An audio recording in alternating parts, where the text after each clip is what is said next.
युग पुरुष आश्रम से जुड़ा एक गंभीर मामला सामने आया है। कांग्रेस नेता राकेश सिंह यादव ने मंगलवार को मीडिया के सामने बड़ा खुलासा किया है। उन्होंने बताया कि आश्रम से 4 लड़कियां लापता हैं, जबकि 18 से 22 वर्ष की 15 अन्य लड़कियां भी भूमिगत हो गई हैं। आशंका है कि इन लड़कियों को ऑक्सीटोसिन इंजेक्शन लगाए गए थे। राकेश सिंह ने जिला महिला बाल विकास विभाग पर आरोप लगाया है कि उन्होंने करीब 1 करोड़ 25 लाख की राशि को गलत तरीके से दिव्यांग लड़कियों के नाम पर स्वीकृत किया। इसके साथ ही ये राशि संस्था के खाते में जमा कर दी गई।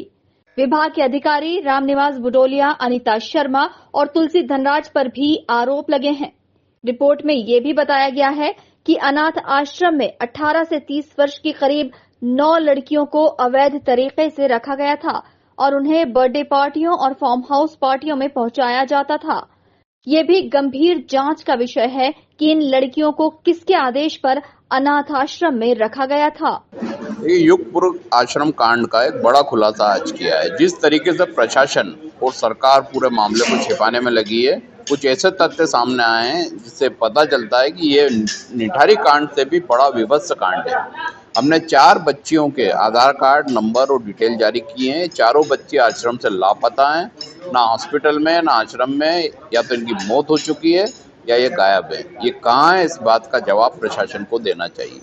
दूसरा खुलासा ये किया है कि 25 बच्चियों को लाडली लक्ष्मी योजना में नामांकित किया गया। उसका बोर्न सर्टिफिकेट फर्जी बनाकर अनीता शर्मा ने दिया। महिला बाल विकास अधिकारी रामनिवास बुदोलिया इस पूरे कांड में शामिल है।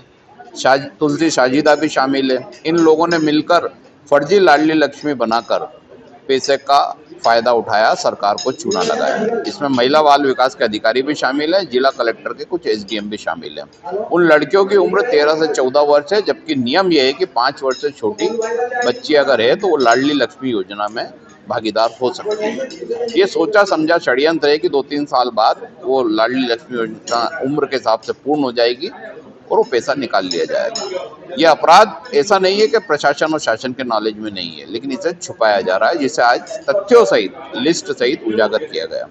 तीसरा मामला है कि आश्रम में बड़ी उम्र की लड़कियां भी रहती थी, लेकिन अचानक जब ये कांड हुआ बच्चे मरने का, तो वो रातों रात गायब कर दी गई। उनको प्राइवेट कारों से अपने घरों पे छुड़वाया गया। वो अनाथ भी नहीं है। ये बच्चियां वहाँ रहकर क्या करती थी, बड़ी उम्र की, जिनकी 18, 22, 23, 24, 30 साल की उम्र थी। ऐसा बताया जाता है, वहाँ आसपास के लोग भी बताते हैं कि इनको फार्म हाउस और बर्थडे पार्टी में पहुंचाया जाता था, गाड़ियों में बैठ के जाती थी। हो सकता है वहाँ मोहन सरकार में भजन संध्या करती हो, लेकिन किसकी अनुमति से होती थी और भजन संध्या होती थी या और कुछ होता था, ये जांच का विषय है। ये गंभीर आरोप है, इसकी जांच सिरे से होना चाहिए और किसके आदेश से इन लड़कियों को रखा गया, उस अधिकारी को भी इस मामले में नामजद एफआईआर उसके खिलाफ दर्ज होना चाहिए। कांग्रेस के इस आरोप से शहर में हलचल तेज हो गई है। अब देखना होगा कि जिला प्रशासन के अधिकारी इस मामले में क्या जवाब देते हैं। Bureau report, INN news, Indore.